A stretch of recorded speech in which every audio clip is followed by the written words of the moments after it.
ஒரு குறிப்பிட்ட பிரிவினர் இதை வைத்து 2026ஆம் ஆண்டு தேர்தலை கணக்கிட்டுக் கொண்டிருக்கின்றார்கள். வடபுலத்திலே நடந்தது போல் ஏதாவது ஒரு மிராக்கல் நடக்காதா என்று. இது திராவிட மண், இது பெரியார் மண். ஐயா அல்லேலூயா பாபு அவர்களே, எங்க ஒரு 3 நாளா நீங்க ஆளை காணும்? ஒருவேளை மழை வெள்ளத்துல சென்னையில வந்துட்டு மீன் பிடிக்க போயிட்டீங்களோ, இல்ல படகு கூட போயிட்டீங்களோ, இல்ல மேயர் பிரியா அவர்களுக்கு அவங்க என்ன பேசணும்னு கதை வசனம் எழுதி கொடுக்க போயிட்டீங்களோ? 3 நாளா ஆளை காணும். இந்து அறநிலையத்துறை அமைச்சர் நீங்க. இங்க இவ்வளவு பெரிய பிரச்சனை நடக்குது. இந்த பிரச்சனைக்கு முக்கிய புள்ளியா இருக்குது நீங்க தான். ஏன்னா அங்க தீபம் ஏத்தணும்னு சொல்றாங்க கோர்ட்டு. ஏத்தணுமா வேணாமான்னு முடிவு இருக்கிற இடத்துல நீங்க இருக்கிறீங்க. ஆனா 3 நாளா அந்த பக்கம் ஆளையே காணும். ஆனால் ஊர் போல் என்ன சொல்கிறீங்க?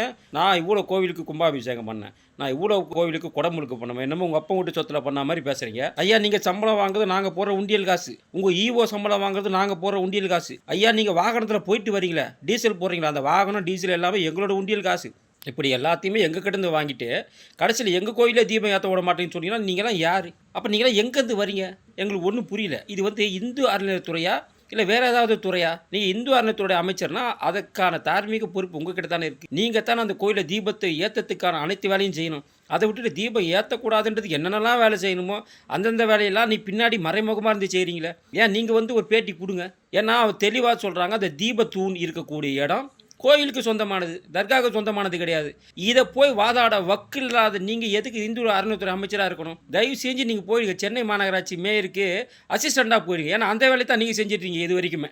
சென்னையை தவிர நீங்கள் என்ன வேலை வேறு மாவட்டத்தில் என்ன வேலை செஞ்சுருக்கீங்க நீங்கள்? இது சாதாரண துறை கிடையாது. அதாவது ஹஜ்ஜிக்கு போகிறதுக்கு பணம் ஒதுக்குவார் உங்கள் முதலமைச்சர், அற்புத விழா நடத்துக்கிறதுக்கு பணம் ஒதுக்குவாருங்க முதலமைச்சர். என்றைக்காவது இந்து கோவிலோட திருவிழாக்களுக்கோ இல்லை ஏதாவது கும்பாபிஷேகத்துக்கு பணம் ஒதுக்கிக்காரா? கிடையாது. மொத்தமாக எங்கள் கோவில் பணம், எங்கள் கோவில் பணத்தை எடுத்து உங்கள் பள்ளி கட்டணும் கல்லூரி கட்டணும்னு சொல்லுவாரே தவிர உங்களுடைய நிதியில் கட்டணும்னு சொல்ல மாட்டார். அப்போ முழுக்கவே இன்றைக்கி கிட்டத்தட்ட எவ்வளவு இருக்குது தெரியுமா? எங்களோட சொத்து மட்டுமே 3,90,000 கோவில் இருக்குது. அதில் கிட்டத்தட்ட 25,000 கோவில் 35,000 கோவில் நீங்கள் வச்சிருக்கிறீங்க. அதில் 10,000 கோவில் விஷ்ணு கோவில், கிட்டத்தட்ட 25,000 கோவில் வந்து சிவன் கோவில். எங்களோட சொத்து மட்டும் உங்ககிட்ட எவ்வளோ இருக்குது தெரியுமா? கிட்டத்தட்ட 28 கோடி சதுர அடி நிலம் உங்ககிட்ட இருக்குது. அது மட்டும் இல்லாமல் கிட்டத்தட்ட 25,000 பில்டிங், அதாவது வாடகை விட்டீங்களா பில்டிங், அதுவும் உங்ககிட்ட இருக்குது. இப்போ இவ்வளோ சொத்துக்கு எங்களோட சொத்து உங்ககிட்ட இருக்குது.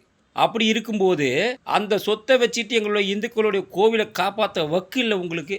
அந்த சொத்தை எடுத்துகிட்டு போய் அற்புத பெருவிழாக்கும் அச்சு பயணத்துக்கும் கொடுக்கக்கூடிய ஒரு அதிகாரியாக, ஒரு ஏவல் துறையாக இந்த இந்து அறநிலையத்துறை மாறிடுச்சு. இன்னைக்கு இந்து அறநிலையத்துறை என்பதை இந்துக்களுக்கும் இந்து கோவில்களுக்கும் இந்து வழிபாட்டிற்கும் ஆதரவாக செயல்படக்கூடிய ஒரு அமைப்பாகத்தான் இருக்கணுமே தவிர இந்து கோவிலோட சொத்துக்களை மட்டும் கொள்ளையடிச்சிட்டு இந்து கோவிலுடைய பணத்தில் மட்டும் ஊழல் பண்ணிட்டு சொகுசாக இருந்துட்டு இந்துக்களுக்கு எதிராக ஒரு துறை செயல்படுத்தினா இந்தியாவிலேயே தமிழகத்தில் இந்த இந்து அறநிலையத்துறை தான். எனவே தார்மீக பொறுப்பேற்று நீங்கள் ராஜினாமா பண்ணணும். அவ்வளோ அசிங்கசியமாக கேட்டிருக்கிறாரு இன்னைக்கு சாமிநாதன் அவர்கள். இந்து அறநிலையத்துறை ஈவோ ஆஜராவல, போன சுவிட்ச் ஆஃப் பண்ணியிருக்கிறார். இது எவ்வளவு பெரிய அவமரியாதை. இந்தியாவிலேயே முதல் தடவை இங்கே தான் நடக்குது. அதற்கு முழுக்க பொறுப்பு நீங்கள் தான் ஏற்க வேண்டும். பொறுப்பேற்று ராஜினாமா பண்ணணும் நீங்கள்.